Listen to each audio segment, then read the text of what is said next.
सोचिए, हर रात सोते वक्त ऐसा लगे कि मौत आपके बिस्तर के नीचे खड़ी है। हर सांस, हर लम्हा जैसे आखिरी हो, और फिर 13 साल तक इसी खौफ में जीना। 3 अदालतों ने इन्हें गुनहगार ठहराया, फांसी का फरमान जारी हुआ, लेकिन आखिर में सच ने सबको चौंका दिया। कौन थे ये लोग? क्या सच में गुनहगार थे या फंसाए गए? और वो कौन था जिसने खून किया लेकिन आज भी आजाद है? ये कहानी है जिंदगी, मौत और इंसाफ के उस खेल की जिसे देख आप हिल जाएंगे। 5 जून 2003 महाराष्ट्र के एक गांव के बाहरी हिस्से में एक गरीब परिवार के घर से रात के सन्नाटे को चीखों ने चीर दिया। एक ही रात में परिवार के 5 लोगों को बेरहमी से कत्ल कर दिया गया। इस दिल दहला देने वाले हत्याकांड में सिर्फ 2 लोग बचे, एक बूढ़ी माँ और उनका जवान बेटा। सुबह जैसे ही खबर फैली, पूरा गांव सदमे में आ गया। पुलिस की टीम मौके पर पहुंची। चारों तरफ खून बिखरा हुआ था। गरीब झोपड़ी में टूटी खाट, दीवार पर लटकी भगवान की फोटो और कोने में पड़ी खून सनी चादरें, हर चीज उस रात की हैवानियत को बयान कर रही थी। पुलिस ने बच गए माँ बेटे से पूछा, क्या कातिलों को देखा था? माँ की आंखों में डर और बेटे के चेहरे पर गुस्से की लकीरें साफ झलक रही थीं। बेटे ने कहा, हाँ, 7-8 लोग थे। उनके हाथों में चाकू और डंडे थे। उन्होंने सबको मारा और लूटपाट की। उनके चेहरे खुले थे, हम उन्हें पहचान सकते हैं। पुलिस को यकीन हो गया कि केस सुलझना आसान है, लेकिन हकीकत इससे कहीं ज्यादा मुश्किल थी। पुलिस ने हर दिशा में जांच शुरू की, गांव से लेकर आसपास के इलाकों तक लोगों से पूछताछ की। कई दिनों की मशक्कत के बाद भी कातिलों का कोई सुराग नहीं मिला। तफ्तीश के जिम्मेदार पुलिस अफसर ने फैसला लिया, हम नासिक और आसपास के इलाके के सभी वांटेड अपराधियों की सूची तैयार करेंगे। उनकी तस्वीरें माँ बेटे को दिखाएंगे, शायद उनमें से कोई पहचान में आ जाए। पुलिस ने इलाके के 100 किलोमीटर के दायरे में सभी बदमाशों की तस्वीरें जुटाई। इन तस्वीरों को एक एल्बम में सजाया गया, एक मोटी फाइल जिसमें छोटे बड़े हर अपराधी की तस्वीरें थीं। माँ और बेटे को पुलिस स्टेशन बुलाया गया।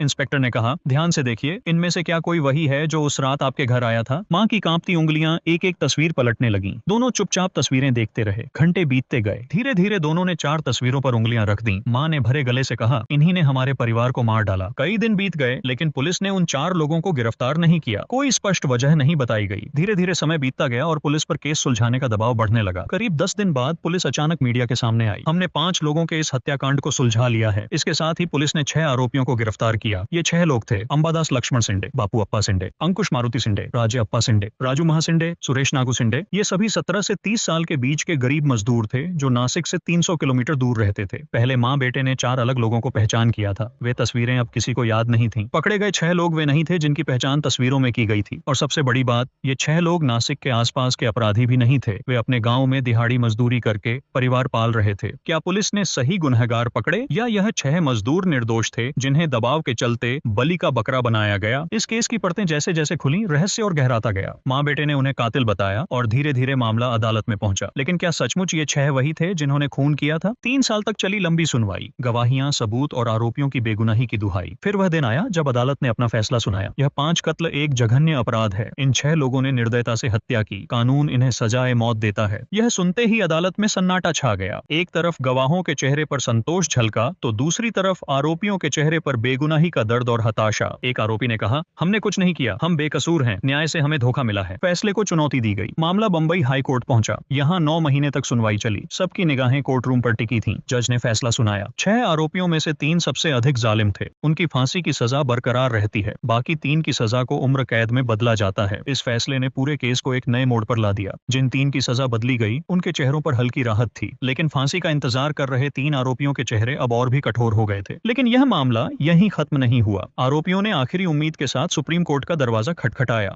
2 साल तक यहाँ सुनवाई चली। वकीलों ने तर्क दिए, सबूत पेश किए और बेगुनाही का दावा किया। जज ने कड़े शब्दों में कहा, यह मामला रेयरेस्ट ऑफ द रेयर है। 5 लोगों की हत्या जघन्य और अस्वीकार्य है। इस अपराध के लिए कोई रियायत नहीं दी जा सकती। बंबई हाई कोर्ट ने जिन 3 की सजा उम्र कैद में बदली थी, वह गलत था। इन 6 के 6 आरोपियों को फांसी की सजा दी जाती है। अंबादास, बापू, अंकुश, राज्य, राजू और सुरेश। इनके दिलों में हर दिन बस एक ही सवाल गूंजता था, क्या हमने ऐसा कोई गुनाह किया था कि हमें यह सजा मिले? क्या हमारी जिंदगी का यही अंत होगा? सपने अब सिर्फ यादें बन गए थे। हर दिन ऐसा लगता था जैसे एक अजगर उनके सीने पर बैठा हो, धीरे धीरे सांस खींचता हुआ। मौत का डर उनके भीतर इस कदर घर कर गया था कि हर रात आंखें बंद करते हुए यही ख्याल आता, शायद अगली सुबह हमारी आखिरी होगी। जेल की स्याह कोठरी में एक दिन एक नई खबर आई। बंबई की एक एनजीओ को उनके मामले की भनक लगी। यह एनजीओ गरीबों को कानूनी मदद देती थी। उन्होंने केस की फाइलें खंगालनी शुरू की। हर दस्तावेज, हर बयान और हर सबूत को गहराई से परखा। एनजीओ के वकील ने गुस्से में कहा, यह कैसे हो सकता है? इतने गंभीर मामले में इतनी बड़ी चूक। यह साफ है कि इन 6 लोगों को बलि का बकरा बनाया गया है। अब उन्होंने सुप्रीम कोर्ट का दरवाजा खटखटाने का फैसला किया। रिव्यू पिटीशन दायर की गई। सुप्रीम कोर्ट ने रिव्यू पिटीशन स्वीकार कर ली। यह फैसला उम्मीद और डर का अजीब सा मिश्रण लेकर आया। 3 जजों की बेंच। सुप्रीम कोर्ट में हर सबूत को बारीकी से परखा गया। पुलिस की जांच, निचली अदालत के फैसले और गवाहियों को पूरी तरह से खंगाला गया। जजों ने पूछा, जब माँ बेटे ने 4 लोगों को पहचाना था तो उन 4 को क्यों नहीं पकड़ा गया? पुलिस ने चुप्पी साध ली। ये 6 मजदूर उस इलाके में कभी गए ही नहीं, फिर इन्हें फंसाने का मकसद क्या था? जांच में सामने आया कि पुलिस ने सिर्फ केस सुलझाने की हड़बड़ी में इन्हें बलि का बकरा बनाया। माँ बेटे ने माना कि उन्हें पुलिस ने यकीन दिलाया था कि यही हत्यारे हैं। सुप्रीम कोर्ट ने अपने ही पुराने फैसले को पलटते हुए कहा, यह न्यायिक प्रणाली की सबसे बड़ी चूक थी। ये 6 निर्दोष लोग 16 साल से जेल की सलाखों के पीछे एक खौफनाक अंत की तरफ देख रहे थे। यह अन्याय था। सुप्रीम कोर्ट ने 6 के 6 लोगों को बरी कर दिया। न केवल बरी किया, बल्कि महाराष्ट्र सरकार को आदेश दिया कि उन्हें 5-5 लाख रुपए का मुआवजा दिया जाए। साथ ही जब तक उनकी जिंदगी वापस पटरी पर न आ जाए, उन्हें हर महीने 50,000 रुपए भत्ता दिया जाए।